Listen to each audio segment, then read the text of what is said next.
Then remaining parts of joint Hindu family business, उसमें हम देखने वाले merits and demerits of joint Hindu family business. First आहे merits. Easy formation, सुलभ व्यवस्थापना. Joint Hindu family business is easy to start and registrations and agreement is not required for its formation. There is no restrictions on a minimum and maximum numbers of members. It comes into existence as per Hindu law. हे joint Hindu family बिझनेसमध्ये कुटुंब पद्धतीची स्थापना करणे सुलभ असते, सोयीस्कर असते. बट यामध्ये कुठल्याही बिझनेसची नोंदणी करणे हे सक्तीचे नाही आहे आणि कुठलाही जो करार आहे तो सभासदांमध्ये होत नाही. शिवाय जेही फॅमिली मेंबर्स असेल त्यांच्या संख्येवर किमान किंवा कमीत कमी असं कुठलंही बंधन नाही आहे. हे हिंदू कायद्यानुसार यांची स्थापना करण्यात आलेली आहे. सेकंड पॉईंट आहे की protections and co partners interest. Co partners have right to demand portions करता takes utmost care of their interest. या सहकर्त्याला जे को पार्सनर्स आहेत त्यांना त्यांच्या व्यवसायातून विभक्त होण्याचा अधिकार असतो आणि जो कर्ता आहे तो त्याच्या भागांची खूप काळजी देखील घेत असतो, टेक केअर घेत असतो. थर्ड पॉईंट आहे की quick and promote decisions. The karta is a senior most family members. The karta has experience and knowledge of the family business. Karta takes all the business decisions and Karta take right and quick decisions at the right time and on the basis of his experience. Fourth point, on the job training. The members of a joint Hindu family business get training of the business skill automatically.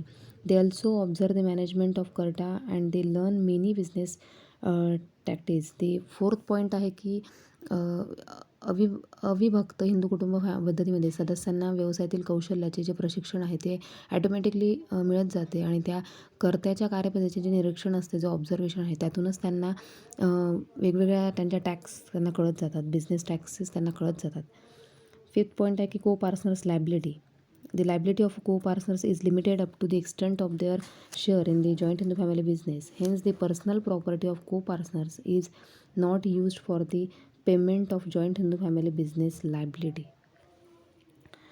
डिमेरिट्समध्ये काही points आहे की first point आहे unlimited liability of karta and limited financial and managerial resources of karta. Then उसके बाद हम देखने वाले हैं कि what is cooperative society. Cooperative society में क्या है? First of all we will see the introductions of cooperative society. India is an agriculture country. It has laid the foundations of world biggest cooperative movements. The cooperative movements was started by the weaker sections of a society for protecting its members and their rights. After independence, cooperations becomes an integral part of 5-year plans. Bharat जो आहे तो आपला कृषीप्रधान देश आहे, आपल्याला सगळ्यांनाच माहीत आहे. बट या कोऑपरेटिव्ह सोसायटी, या सहकारी चळवळींची जी पायाभरणी आहे ती भारतात रुजू झाली आणि ही जी सहकारी चळवळ आहे समाजातील दुर्बळ घटकांनी त्यांच्या सभासदांच्या हक्कांचे संरक्षण करण्यासाठी सुरू केलेली आहे. आणि आफ्टर स्वातंत्र्यानंतर सहकार हा पंचवार्षिक योजनांचा अविभाज्य भाग बनला गेला. नेक्स्ट आहे meaning. The cooperative organizations is a voluntary association of individuals formed in order to achieve certain economic objectives. The nature of cooperative organizations is a service-oriented, each for all and all for each is the principles of cooperative society. ही जी संस्था आहे cooperative society आहे ही व्यक्तीच्या ऐच्छिक संघटना असून ती निश्चित अशी आर्थिक उद्दिष्टे साध्य करण्यासाठी स्थापना झाली आहे त्याची. आणि प्रत्येकाने सर्वांसाठी आणि सर्वांनी प्रत्येकासाठी ही सहकारी संस्थांची तत्त्वप्रणाली आहे. नेक्स्ट आहे की व्हॉट इज द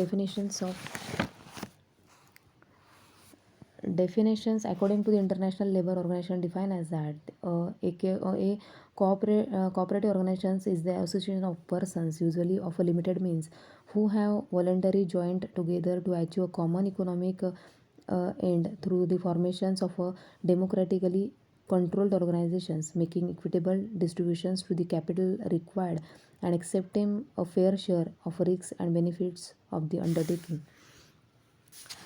आंतरराष्ट्रीय श्रमिक संघटनेने सहकारी संस्थेची एक व्याख्या करून दिली. ती आहे की सामान्यतः मर्यादित साधने असलेल्या व्यक्तींच्या स्वच्छेने एकत्रित येऊन आपली समान आर्थिक उद्दिष्टे साध्य करण्यासाठी लोकशाही पद्धतीने व्यवसाय संघटनेचे नियंत्रण करण्यासाठी जी संस्था स्थापन केली जाते तिला सहकारी संघटन असे म्हटले जाते.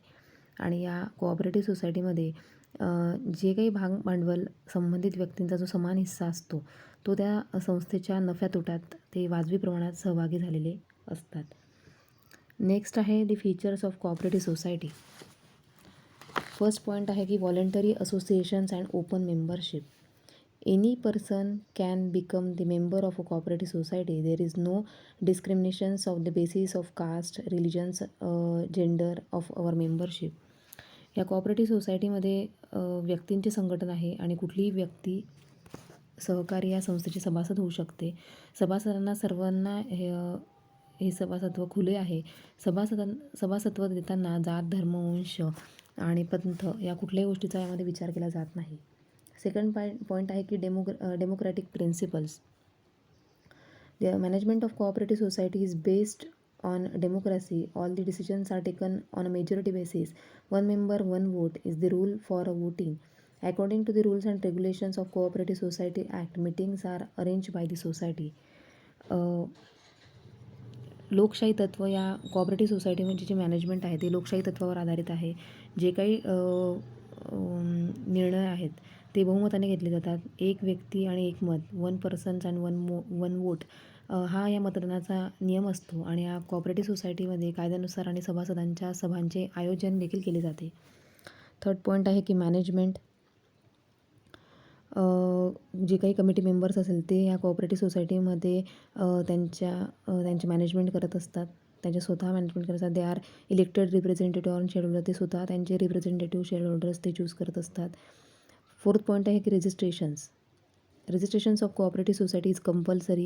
Every cooperative society must follow the rules and regulations of Indian Cooperative Society Act 1912 and respective state Cooperative Society Act. Minimum 10 members are required for the registrations of a cooperative society and there are number of legal documents required for the registrations.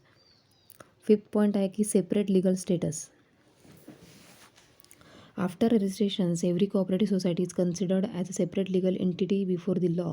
Therefore, it can enter into the contract, purchase property, open a bank account in its name, etc. Separate legal status, स्वतंत्र कायदेशीर अस्तित्व. जे काही registration झाल्यानंतर कुठली जी सहकारी संस्था असेल ती कायदेशीररित्या व्यक्ती म्हणून मान्यता मिळते आणि कायद्याने तिला स्वतंत्र अस्तित्व लाभते आणि त्यामुळे त्या संस्थेच्या स्वतःच्या नावाने बँकेत खाते उघडणे, मालमत्ता धारण करणे, करार करण्यास त्यांना सवलत मिळते, मुभा मिळते. हे फीचर्स आहे आपल्या कोऑपरेटिव्ह सोसायटीचे.